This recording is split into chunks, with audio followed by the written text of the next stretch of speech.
been thinking, babe, just what I would do if I could spend about 2 or 3 days, honey, all locked up with you. I've got you on my mind, my imagination's running wild.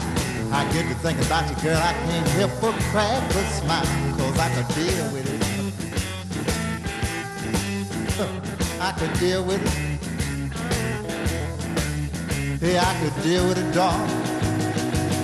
Ah, what about you? We'll put some low-down music on to set the mood just right.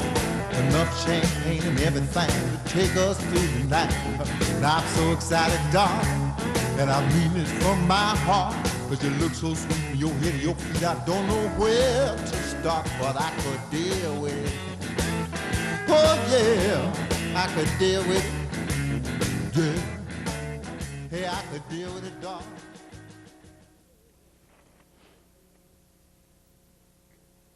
Good evening, Missoula, and welcome to A Progressive Voice. I'm your host, Craig Sweet. We're coming to you live from the MCAT studio. If it seems a little bit bright in here, it's because we've opened up the roof, we put the top down, and we're letting the sunshine in. Today's the 21st of April, and I just, on the way over here, I was following a car that had a bright fluorescent green bumper sticker that said, "No Grizzly" on it. And I looked at that bumper sticker and I thought, well, it might be a disgruntled Bobcat fan over here from Bozeman. Then I checked the license plate and realized it was someone who actually lives right here in Missoula County. And I figured that "no grizzly" must mean they're opposed to the introduction of the grizzly bear down in the Bitterroot. And I thought, for what in heavens, why would you be opposed to having grizzly bears in the Bitterroot? And the only thing I could think of is that maybe they're afraid they're going to run right down there and kill a bunch of cattle and sheep. But, you know, the last time I was in the Bitterroot, I didn't see a whole lot of cattle and sheep.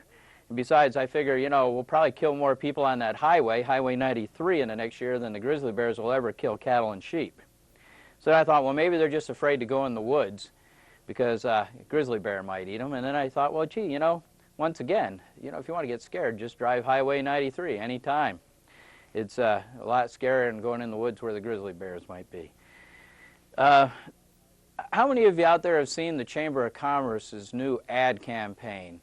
I think it's a big multimedia ad campaign. And Jeff, what are they calling it? Asking my producer, Jeff, what do they call that ad campaign? Is it "We love it here" or "We like it here"? We love it here. We love it here. The Chamber of Commerce, you know, it's interesting. These are the same people that opposed the 121, the Clean Water Initiative that was on the ballot last year.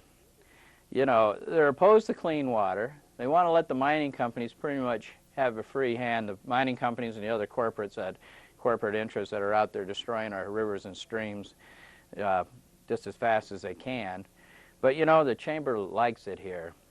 And the Chamber of Commerce is that same group that's been opposing any increase in the minimum wage for God knows how long, probably the last 25 or 30 years, or as long as there's been a minimum wage, the Chamber of Commerce has been against it. I guess they must love that cheap labor. So, you know, keep your eyes peeled for that ad, for those ads in the newspaper or on TV. And maybe let the Chamber know why you like it here. Because, you know, this is the same Chamber of Commerce that's been working awfully hard to put some roadblocks and obstacles in the way of the growth management process, you know, which is the only process we've got going in this town that might just keep Missoula a livable place to live. Quality of life is a wonderful resource, and you can spend it all today, or you can save a little bit of that quality of life for tomorrow, and you can bank on it. It's worth money. So watch out for those ads from the Chamber. Let the Chamber of Commerce know how you feel about their ads, and let them know why you like living in Missoula. We have a really good guest with us tonight, Bruce Morris.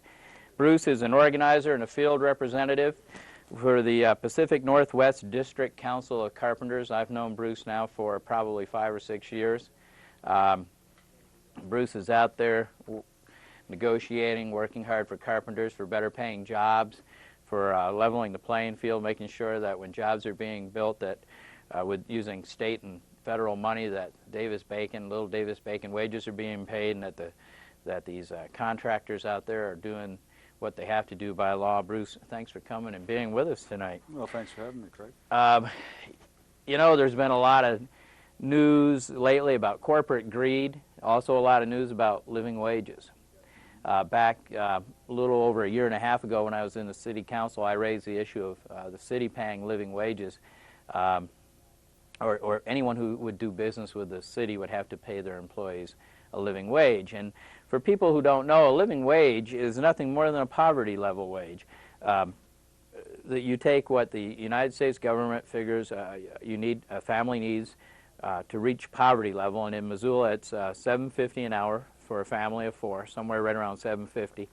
That's a poverty level wage, and that's what we're calling a living wage. And you know, probably we should call it what it really is a poverty level wage. A living wage is probably somewhat more than $7.50 an hour, at least one that you could support a family on. And for some reason, it seems to keep running into opposition. Where is the AFL-CIO on issues of living wage and what people are being paid these days? Well, you know, I'm not sure what the official position the AFL has on the living wage concept. They're one of their keystone issues in the last few years has been to increase the minimum wage to a level that families are better able to support themselves at. I should think that the AFL would be supportive of a living wage. I know personally I am. I don't see much difference between the concept of living wage and what you referred to just a little bit ago, the Davis-Bacon Act, the state's Little Davis-Bacon Act. For the listeners that don't know what that is, Davis-Bacon was passed in 1933, 34. Quite a while ago. Quite a while ago. Very progressive piece of legislation. We were in the middle of a depression, pretty severe depression. Roosevelt had been elected president. Roosevelt pushed through Congress the Davis-Bacon Act, was really shepherded it through. His belief was that you needed to take the wage competition out of government construction projects, and he wanted the government to engage in construction projects to get the economy going again. By taking the wage competition out, figuring out what the prevailing wage was for an area, and then establishing that basically as the minimum wage for construction workers. As the floor. Right. You know, I know for quite a long time, you know, whenever there's the issue of a minimum wage comes up, there's always strong labor support for it. And I know there's several cities that now have a living wage ordinance or have passed living wage ordinances. Baltimore, you had mentioned Boston, I believe Los Angeles, Milwaukee, and I think Milwaukee has even extended it to their school board. The school districts even require a living wage. Minneapolis, St. Paul has a living wage ordinance. I think one will be coming forward again here on a local level. And even back last November during the election, Montana People's Action had a forum and they invited all the candidates, and there was not a single candidate running for city council who was not in favor of a minimum wage or the living wage ordinance and paying people what was a living wage. And a few of those candidates even said it's too low, it should be higher.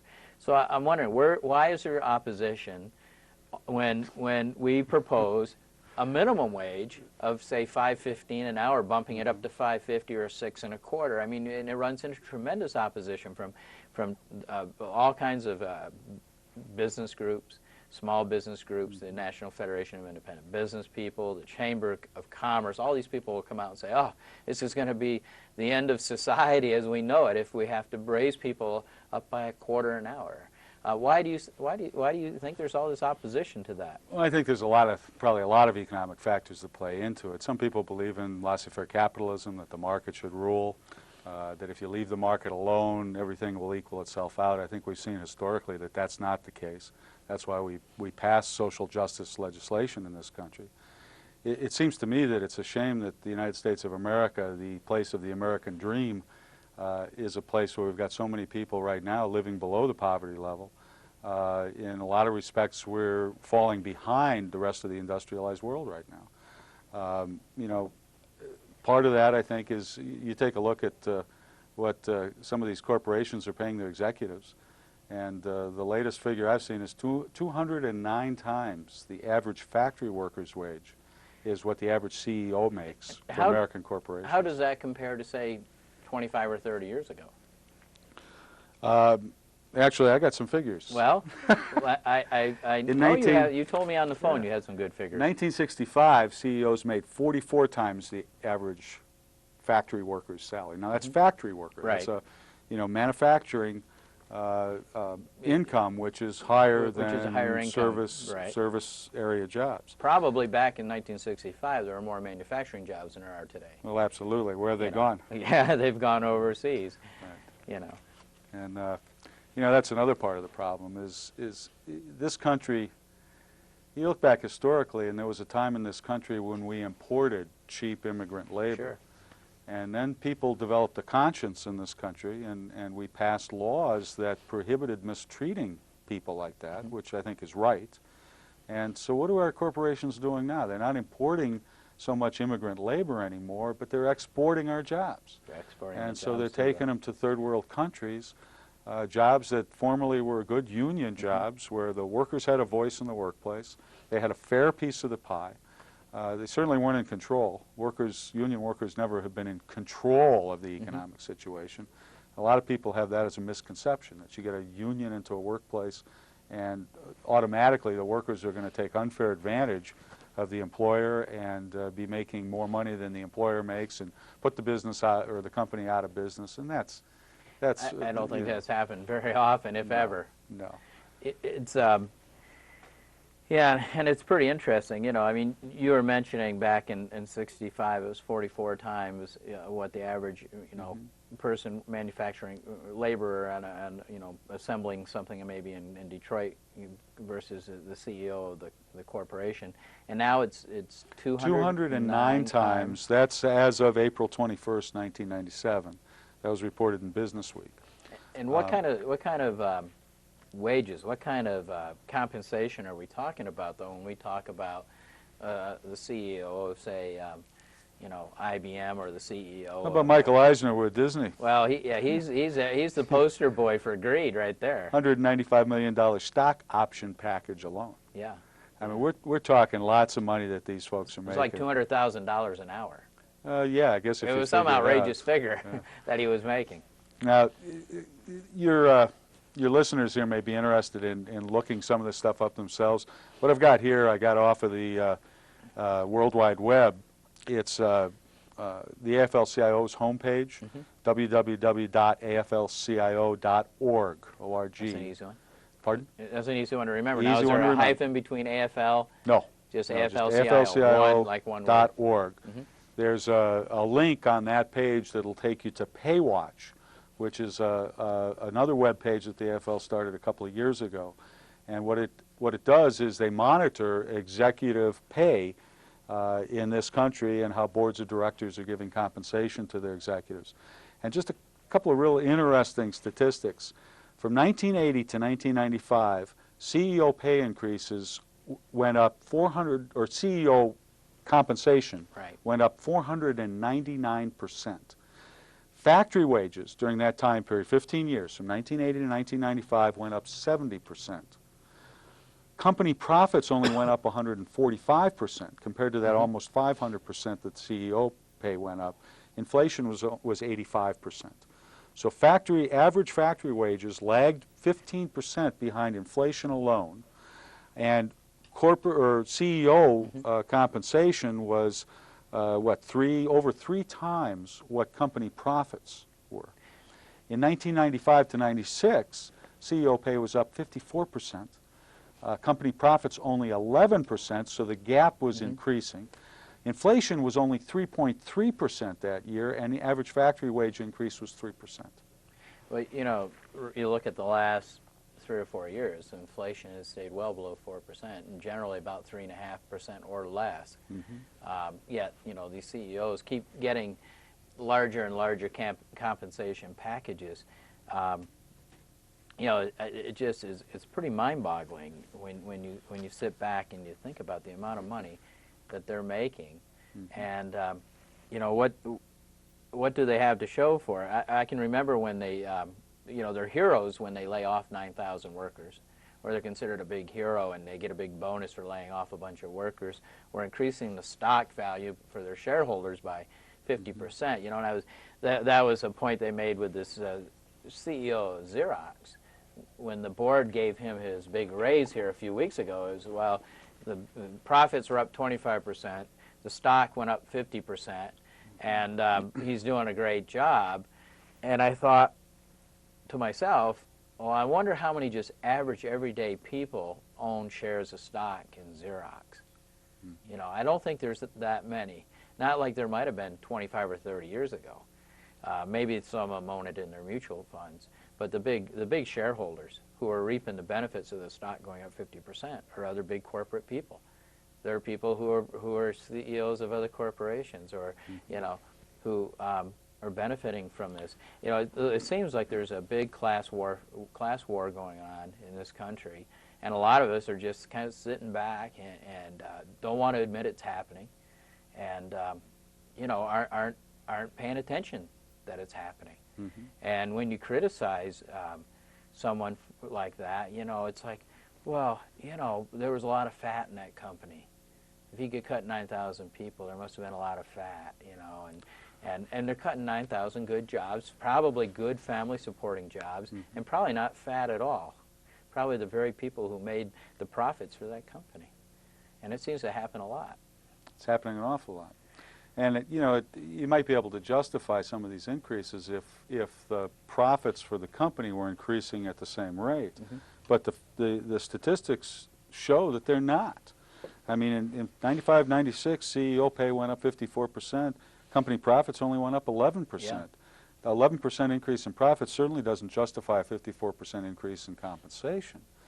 Well, you know, when you're a CEO of a company and you go before your board and you look out there at the board of directors, they're CEOs of other companies. It's a real, you know, and it still is a brotherhood. Mm-hmm. There are very few sisters sitting on these boards.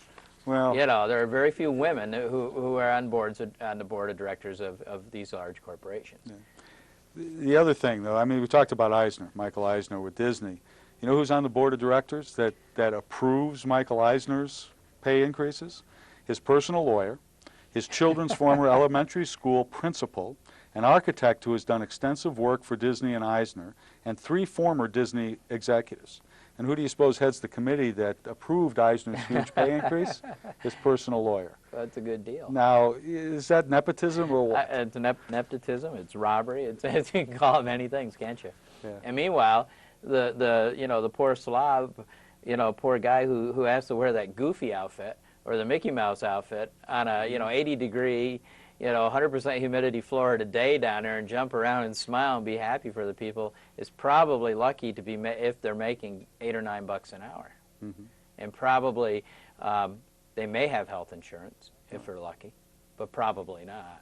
Mm-hmm. You know, I mean, I have heard that those people get treated atrociously by the corporation, and it wouldn't surprise me. But Disney is not all it's cracked out to be, and we're finding out that a lot of these other companies are. ESPN did a big expose on Nike and their exploitation of workers in Vietnam.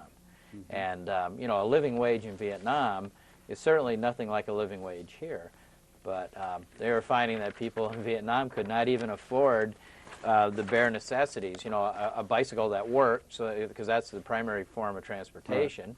But a good bicycle, they had to work over a month, in many cases a couple of months, to afford a bicycle. Very little in the way of food.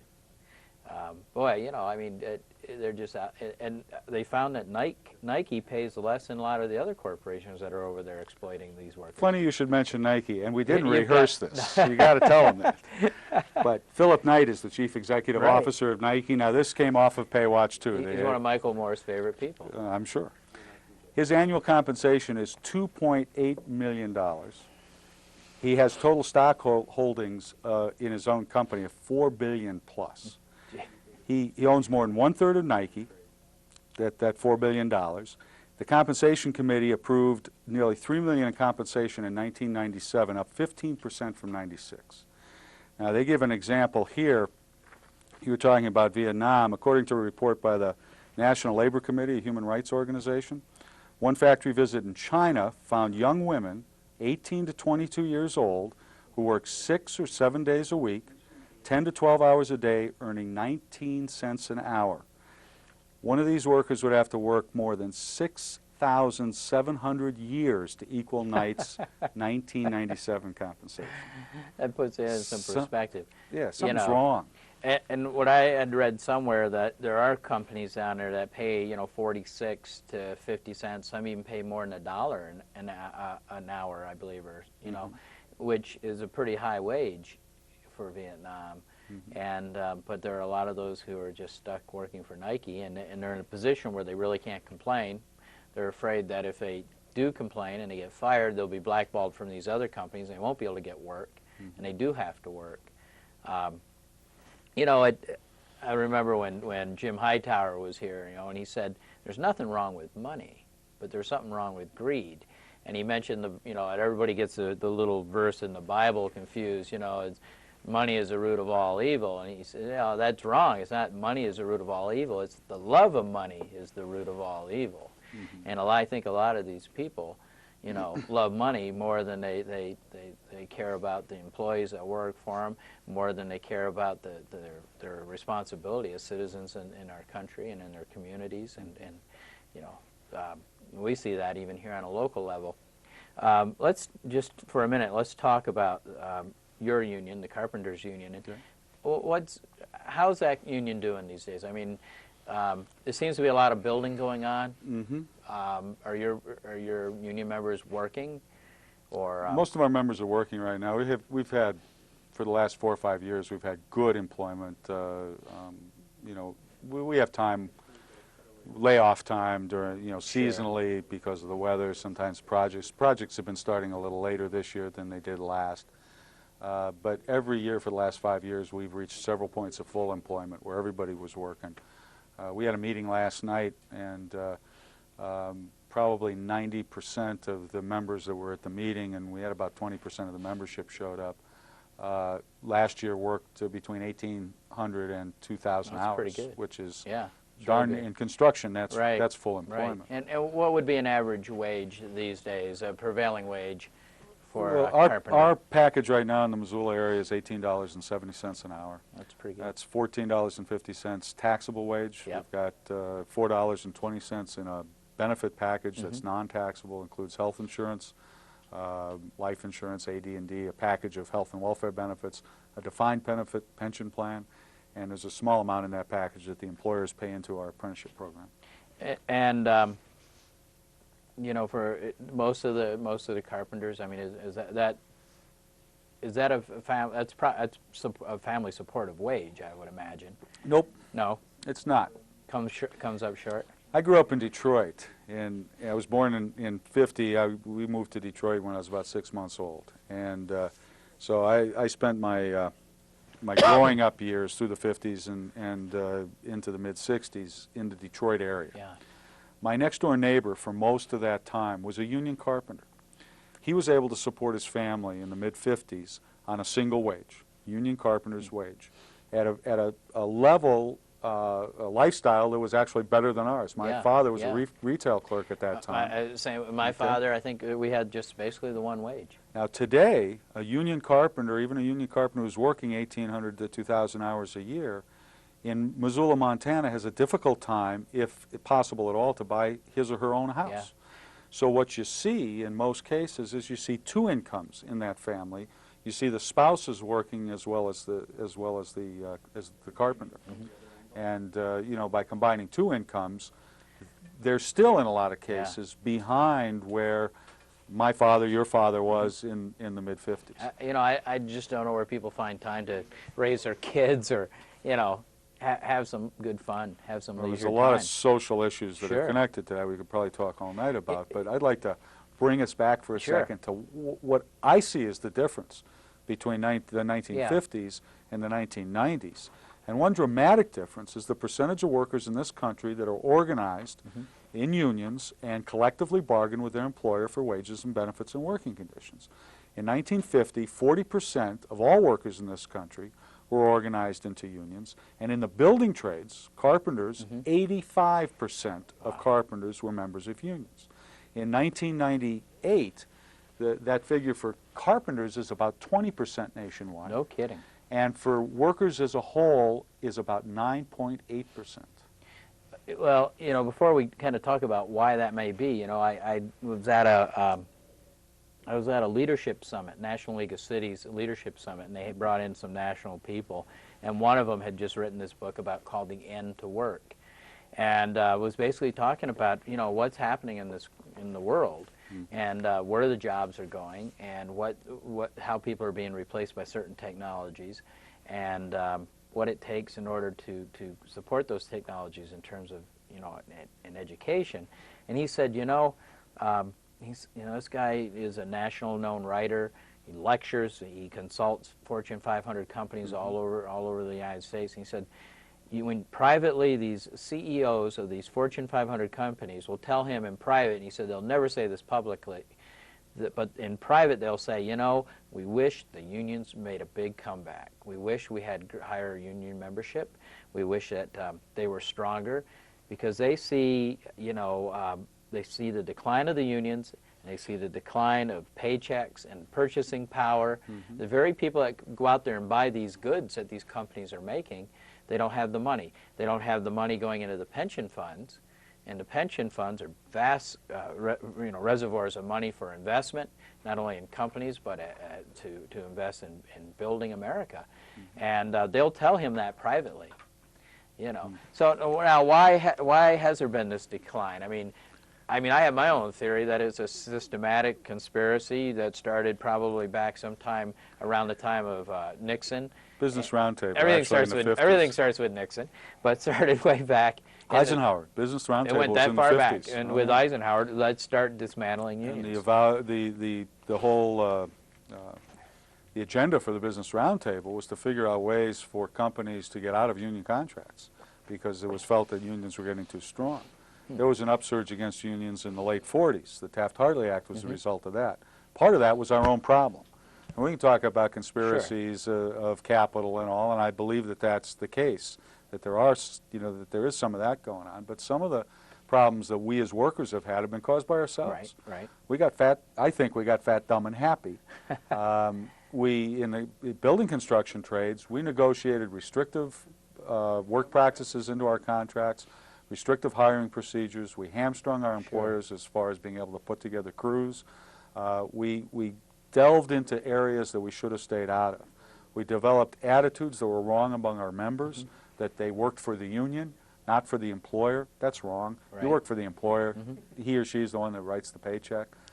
So we kind of got off track, and we stopped organizing. That's the single biggest mistake that we made, is we thought we had the world by the tail, and we stopped organizing, because organizing is tough. You're out there, it's one-on-one conversations, you're bringing people on board from the bottom up, and it's not easy work. It's stimulating, but it's not easy. No.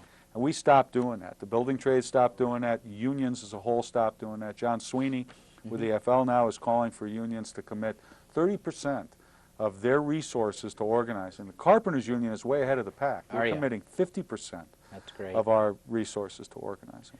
But to get back to you know, this disparity in wages and what these corporate executives are saying on the, you know, privately about unions making a comeback.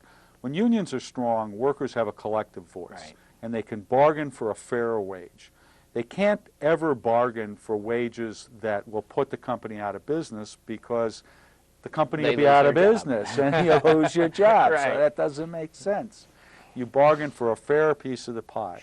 And historically, you look at this country, and when unions were stronger, then workers, there were more workers that had a fair piece of the pie. There was a definable middle class. One thing that people seem to agree on today is that the middle class is disappearing. It's pretty well disappeared. Now, you know, Henry Ford developed the assembly line. He also, as soon as he had the assembly line working, he doubled his workers' wages. He developed the Model T. One of the reasons he produced the Model T was he felt strongly that his workers should be able to purchase the products of their labor, that they should have dollars in their pockets to be able to have purchasing power in the marketplace so that the economy would roll. President Roosevelt, besides pushing Davis-Bacon in 1935, actually in 1933, pushed Congress to pass what was known as the Industrial Recovery Act. Radical piece of legislation, gave tons of rights to workers to organize unions. It was never implemented because the J.P. Morgans of the day took it to the Supreme Court. It was declared unconstitutional. Consequently, the Wagner Act, which is now known as the Labor Relations Act, was passed in '35, and it gave workers the right to organize unions. And Roosevelt believed strongly that by empowering workers, that it would create better wages and purchasing power and get money flowing in the economy. You know, and that's what has to happen. I mean, when you see the money now, it's not flowing. It certainly isn't flowing throughout. It seems to be flowing up. Exactly, it's flowing up. It'll never trickle down. It never has. It never will. And if it truly is a trickle, if it ever does come down, but you know, you have to kind of wonder where this is all going to lead to at some point when you have these corporate CEOs, you know, getting these exorbitant wages. When you see their wages and their salaries increasing at you know, 100%, 200%, 400%. Meanwhile, you know, the laborer down on this end is lucky to get a 2%, 3% cost of living increase every year. And you know, university professors just had their insurance premiums cut and said you're gonna get less health care but pay more money. That affected the carpenters over there as well. I bet it did. You know, and you know, meanwhile, Dennison's running around, you know, with his $125,000 salary, bitching and moaning that he can't go out and raise a little even more money on honorariums and stuff. You know, they're going on this ambitious building plan over there, which is fine and good, but they don't have any money for scholarships for kids to speak of. You know, I mean, they give a paltry couple $1 million for scholarships, but they're going to put $127 million into all this building over there, and then they go out there and do this to the professors. You know. Sometimes you just got to look at their priorities and wonder, well, what are people thinking? You know, I mean, who's going to ultimately benefit? And you know, you had mentioned this earlier that the carpenters making the $18, $18.50 an hour find it difficult to buy the houses they're building. Oh yeah. You know, I mean, I think the last time I heard the median price of a new home was $135,000. You know, in Missoula, that's a heck of a lot of money. Right. It takes a pretty sizable income. And if you're making $14.50 taxable wage, if you're working full time, you're going to take home around $28,000 to $30,000. Yeah, and you need closer to $45,000 to pay for that, or more. Yeah. So it makes it extremely difficult. Yeah. Well, you know, that's the whole idea behind a living wage, is to take these people that are at the very bottom, who aren't a member of a union or who aren't making a good, you know, a better wage, and lift them up a little bit, because when they get lifted up, we all get lifted up a little bit, you know. And I think a lot of business people are afraid. You know, they just are afraid that they just don't realize that you know, how it can increase their productivity of an employee. Yeah, you know, something else that I see happening in certainly in Missoula and probably in other parts of the country, but I've been in Missoula for quite a while now, and it's kind of isolated from the rest of the country. But what I see happening here is we've got a lot of good people who have started small businesses, who are struggling as business owners, who are working horrendous hours, 12, 15, 16, 20 hours a day. And, you know, they're in a position where it's very difficult for them to hire people to help them with their business and still be able to pay them a decent wage. I see those business owners as not much different than the carpenters I represent. They're really workers who are working for very, very low wages when you come right down to it. Well, I know with my business, you know, I just had to make the commitment and just go, I'm going to pay people at least $7.50 an hour to start, period. And, you know, I could pay them a lot less, I'm sure, and have more money at the end of the year in my pocket. But, you know, by paying them more money, you know, it's like money's like manure. You know, it doesn't do any good till you spread it around. Yeah, you're right. And it really helps, I think, a great deal. I mean, I see what these people, you know, when you pay people some money, you know, I know they feel like there's somebody who cares about them, you know, and they work a little bit harder, and they pay attention a little bit more, you know. They've got some money in their pocket that they spend in the community, and it all ends up coming back around again at some point. Oh, yeah. It really does. Now, you were saying that the Carpenters Union is a little bit further along than some of the other unions in terms of out there organizing. Well, in terms of commitment of resources to organizing. In terms of commitment of resources, right. And you said some figures, and I've seen some of those before, how, you know, it's got something around 13% now union membership. It's actually around. Or is it lower? It's lower. It's around 9.8%. That's unbelievable. It keeps dipping down, and you know, those figures are debatable. But yeah. Let's say somewhere between 9.8 and 12% is where the real figure lies. And I don't have the percentage on the tip of my tongue, but the largest percentage of those organized workers are public employees. Mm-hmm. We've made a lot of progress in this country in the last 25, 30 years. Montana passed its public employee, you know, right to organize law, whatever the heck they called it, in 1973. Which, you know, I mean, the Labor Relations Act was passed in 35, but the state of Montana took until 1973. Years, you know. But, you know, state workers or public employees are in a little different position when it comes to organizing. Their bosses, so to speak, are other members of the public. They're public employees as well. Mm-hmm. They've got more of an incentive to abide by the law and not to get in the way of those employees' right to organize. Mm-hmm. In the private sector, you know, like I said, 1935, workers got the right to organize. You know, it was like a Civil Rights Act for workers back in 35.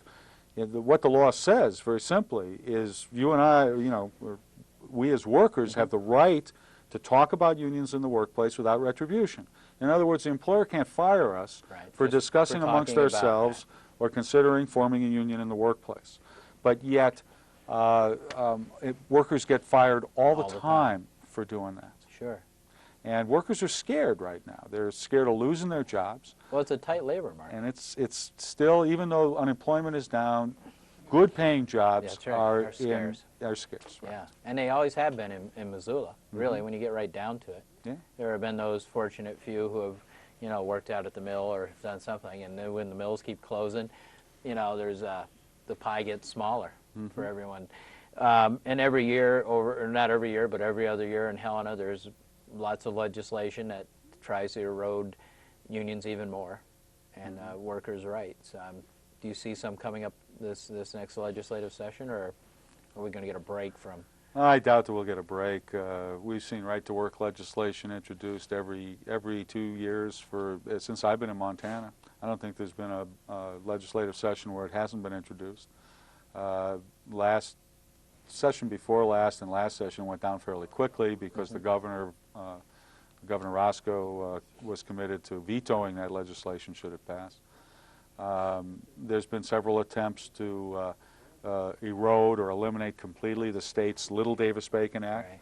Right. Surprisingly enough, not surprising to me, but surprising to some people, was that a number of non-union, non-signatory employers stood up at the public hearings the last 2 sessions when those laws were introduced and argued against it. Really? And, you know, these are guys who have traditionally been on the opposite side of the fence from unions, and here we were in the old Supreme Court chambers up there in Helena, standing right alongside Dick Anderson and several other people who, you know, own non-union companies and have been fighting unions, but were standing up for the prevailing wage. And why? Because they understand that to attract qualified labor, there needs to be a decent wage paid for these types of projects. And now where are people like John Mercer when it comes to issues like this? I mean, Mercer's touted as, you know, maybe running for governor as a Republican. Yeah, you catch me short on that one. I'm not sure what his voting record was on those particular issues. I'd be guessing. Yeah, I would feel pretty safe with a Democrat in the State House, you know, that they would veto any right-to-work legislation that would come along. But and there's always, it seems like there's always, either on a state level or on a federal level, someone out there trying to do away with some of OSHA regulations, you know, which have made the workplace much safer for a lot of workers. I'm not sure, you know, with your carpenters, I'm sure it probably has a pretty big impact. Well, you know, I think on the whole, union carpenters are a little more educated about what their rights are in the workplace. Yeah. You know, they know that their employers are supposed to be paying workers' comp. They know when they get laid off, they can go down and file for unemployment. They know if there's an unsafe condition, that we've got language in our contracts that deals with that, as well as they know how to get a hold of OSHA, or they know how to call me, and I know how to call OSHA. We don't see too much of a problem with our union contractors in this area with safety issues. Most of them would not put their employees into an unsafe situation, and if the employee will stand up and say, hey, no, this is not safe, they'll take a look at it and redo it so that it is safe. That's not 100%, but most all of them are like that. Trade unions help to get the OSHA regulations passed in the first place. The Carpenters Union has been working hand in hand with OSHA to develop these new scaffold regulations. And we had an unfortunate accident in Missoula here not too long ago. And if those regulations had been followed on that job, those that one worker who died would be alive today. Probably be alive, yeah. Let's go back again. You brought some really interesting statistics and information about what CEOs are being paid, and I guess what it just strikes me that these board of directors are never too smart about it, but they'll announce a big package of for the CEO at the same time they announce a layoff. Do you have some statistics on just some types of cuts, labor cuts that have happened? Is there anything in there that's, like 9,000 jobs here this year? I didn't bring anything with me today, but the 9,000 jobs was Xerox, and that was just a couple of weeks ago. Yeah. Xerox laid off 9,000 workers. And Nike laid off a few thousand, I believe so. I think it was like 3,000 or 4,000. But this seems to be a consistent pattern that we're seeing among corporations, is that they're, there's labor-saving technology that's coming into play in some cases. Xerox, for example, they've switched over from analog copiers to digital copiers. There's less moving parts, less labor involved in putting them together. You've had layoffs even in Silicon Valley, and you see the same thing. You see the executives getting huge pay increases, and you see the average floor person who's putting together these devices is not keeping up as far as the percentage increases in the wages. In fact, in Silicon Valley, it seems it's been even more of a disparity between what the laborers who are putting the computers together or doing the work make in terms of their raises and what the CEOs have been getting. I mean, I think I'd read that just recently, and it was an outrageously large difference that manufacturers have gotten bigger raises by and large, but when you look at Silicon Valley and what's happened there, wages are pretty well stagnated for a whole level of workers out there. And there are some people out there though that are living high off the hog. Quite a few of them. Most of them are at the top. At the top, at the top of all of that. Yeah, that. The Nike layoff, that was interesting, and it would be interesting to see where those cuts occur. I'm sure Nike, has quite a few workers still in this country as well as abroad. I know Seagate Technologies, they make hard drives, laid off 10,000 workers, and it was 10% of their workforce. I mean, they have 100,000 people working for them somewhere in this world. It's a heck of a lot of people. Oh, yeah. None of them are here in Missoula, Montana, though, so they must be in some third world country or something making hard drives for our computers. And it'd be interesting to see where those cuts come, whether most of them are in these jobs in this country that might pay more money than those in some of those foreign countries. Well, we've certainly seen a lot of factories close up in the last 20 years in this country, and manufacturing jobs move south of the border, move overseas. Yeah. And, almost always at much lower wages, producing the same goods, and good-paying jobs in this country just falling by the wayside. Have you, now, are there any technologies in the building trades business that have come along that have eliminated jobs? Oh, absolutely. Really? I mean, we've it used to be that you needed, to build just the average house, you needed a crew of half a dozen qualified carpenters. Today, with the part of it's the design. There's less woodwork. A lot of the woodwork is pre-manufactured, so it's just a matter of installing rather than actually cutting on the job. Right. You can buy doors that are pre-hung, that are have come in what they call split jams. I mean, there's all types of things like that that have changed the technology. We've got cranes now for these large buildings that, labor-saving devices like Right. that, concrete pumps. I mean, the amount of labor that it takes to build a building today Yeah. is a lot less than it was 50 years ago. Yeah, well, there's always an easier way to do something, I mean, I know in jobs I've had, efficiency and the economy was always stressed. Let's find an easier way to get this from over here over to there. Right. And every time you do that, you're eliminating some people or something. And I guess you don't think and those of are it those are questions, I think, the broader questions for society as a whole to be dealing with. And I'm not sure what the answers to those questions are, but somehow we've got to figure out how to keep people productive and to have the ability to be productive, or control our population growth, or a combination of both. We've got to have sustainable economies.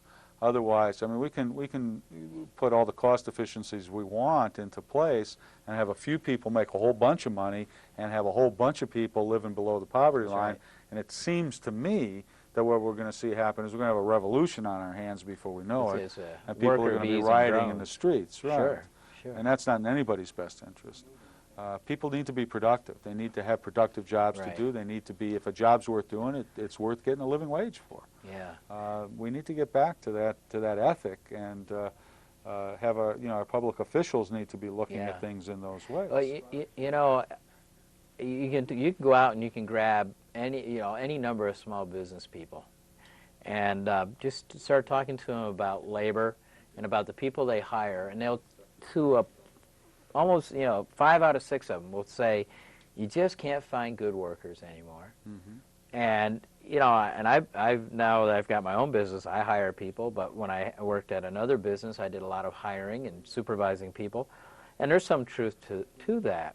Mhm. But it just seems that people, they don't know what to do, and suddenly you go, well, you're going to start at $7.50 an hour, or you're going to get $8 an hour, or whatever, and they're expecting to hear $5.35.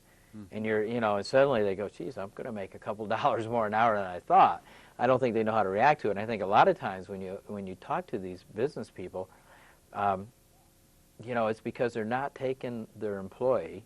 And you always hear the customer comes first. The customer comes first. But you have to put people first. And then people includes not only the customer but also the person that works for you. And if you treat them, put them first. I have found that you can find good employees, people who want to work for someone that respects them and will pay them a good wage, and you can find good help. Sure. And I can understand, people's frustration when they're out there and they can, $5.50 an hour. And there's a lot of people in this town that are fairly educated making $5.50 an hour. Mm-hmm. Well, one thing that, I mean, look at, there was some statistics in the paper the other day. Montana was rated 50th out of 50 states as far as the Really? average wage Yes, that I we didn't make. see that. That stands to reason, right? Well, we got the scenery to eat, Bruce. we've got we got the quality of contractors- life that's going right down the tubes. Well, great stuff. Yeah. I mean, that's why most of us are here. We love I it would say, here. right. We love it here, but when we have to be But in the where's the traffic jam all day, incentive when we have the lowest wages in the country, Sure. and yet our cost of living is going up? Going up. Where's the incentive to bring That's workers right. in who are qualified? Or where's the incentive for workers to enter certain Mm-hmm. types of occupations when they know that they're or suspect that they won't be able to progress up? where's the incentive to even stay? Exactly. So, we need to change the dynamic. I think there's a number of ways we can do that. We can, through public policy is one way, through encouraging people to, as I think you could succinctly say you're saying, to do the right thing, the moral, ethical, whatever you want to call it. I think a strong part of that puzzle solution needs to be empowering workers Sure. to just be able to get out there, form unions without threat of losing their jobs, and then to be able to bargain collectively with their employers to get more money, to have more purchasing power, and get the economy stimulated that way. And then you're going to have, the market's going to play a little bit more and satisfy the people that want to see a freer market, less regulation. I think we could have a freer market with less regulation if we could create a culture of empowerment for workers Sure. to organize. Well, now, what do you what do the Carpenters Union? What do you guys do with your pension money? I mean, I'm sure you have a pension, and We've got a good pension program, and I'm looking forward to it. Well, what happens to that money that the union members pay into that pension every month? Okay. First of all, the union members don't pay into it per se. Per se? Under ERISA with a defined benefit plan, an individual can't contribute to that plan. It's not like a 401k. Oh, okay. Ours is a defined benefit plan. What that means, this is kind of the old style, but it's real valuable in today's world. Once you vested, and our people vest in 10,000 hours, which is the equivalent of 5 years of full-time work. And there's no minimum number of hours that they need to earn a year to get credit. There's no maximum number of hours. So our plan is real liberal in its vesting requirements. Once you're vested, then you've earned a right to the benefit that's generated by the dollars that the employer pays into the trust fund. It's a Taft-Hartley style trust fund. What that means basically is that you have management trustees on one hand, you have labor trustees, equal number. They have the fiduciary responsibility to spend the money that comes in to provide the benefit the plan was set up for. We invest our money, right now we're invested about 50% in stocks. We have some money invested in venture capital. We have approximately 35% of our funds are invested in what some people nowadays call economically targeted investments, ETIs. We love acronyms. Right. What that means is we take our pension dollars, we invest them in construction projects by writing mortgages, construction mortgages, and then converting them to long-term mortgages. And the deal is you get a better amortization schedule. In some cases, you get a competitive interest rate, better amortization schedule. And the trade-off is it has to be a 100% union job. Really? And we believe that that's no trade-off because you get a quality-built construction project. What we get out of it is we get the return on the mortgage. You know, that's income to the trust fund. And our members get hours that go back into the trust fund. We started doing this back in 1972, before it was popular. We don't invest the money directly. We don't hold the paper. You know, the trust itself doesn't hold the paper. There's a mortgage company that we work through. We've had one project go sour on us in, 26 years. Yeah, that's pretty good. We got our principal Very out few banks can. We got our principal out of that. Yeah. We lost the potential interest for a period of time. We've made almost, I think the latest figure our administrator developed was about 11.8% return over that period of time. That's pretty good. And he calculated that another 2% return to the trust just in the hours that were worked on the jobs by carpenters that went back into the trust fund. And what are you building with that? What's being built in terms of structures?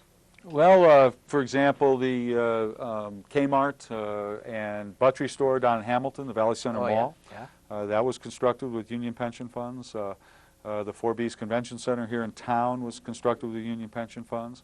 And the Super One food store up in Polson. Those are some of the recent projects. How about have you done anything in terms of affordable housing projects, or is it mostly sticking to commercial? That's interesting. We haven't, with our trust, we haven't done any of that directly, but we do have several $1 million invested into the AFL-CIO's Housing Investment Trust. And this is a federal trust. Well, it's or is it administered it's all the the way National down to this AFL-CIO level? set this thing up. It's set up as a pooled mortgage fund is what it is. The AFL then invests that into housing projects by writing mortgages for both single-family and multifamily projects.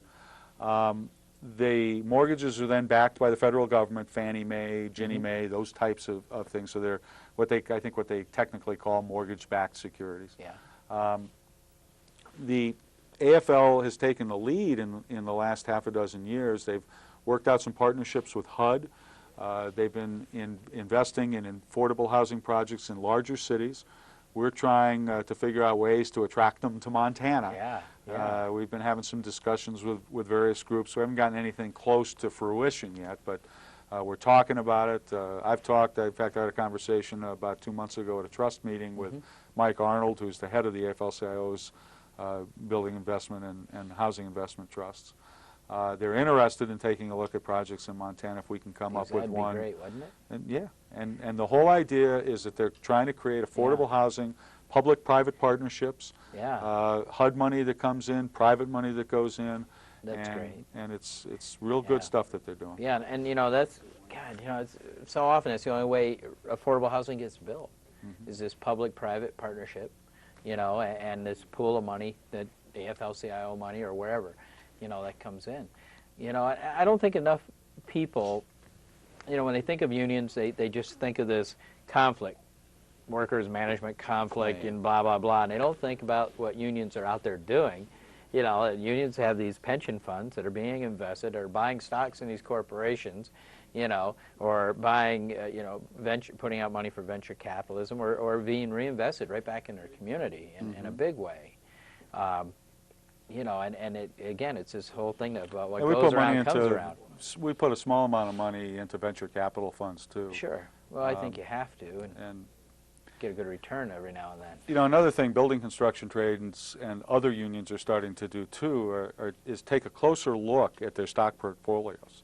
Yeah. And, I mean, we've given some instruction to our investment managers about certain types of stocks that we don't want to be invested in. And because of their anti-union policies. Sure.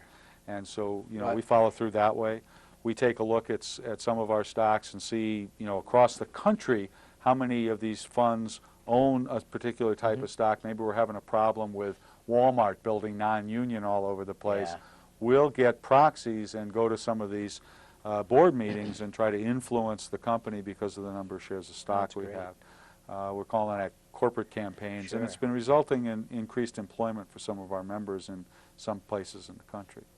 Well, you know, it's good. You know, a lot of state governments do that with their pension funds too. You know, I mean, it was the big embarrassment was back when they were all investing in gold mines in South Africa. Yeah. You know, companies that are owned by predominantly white, you know, people who are, you know, out there against. Well, there are public integration. pension funds, and I believe California owns shares in the AFL-CIO's Housing Investment Trust.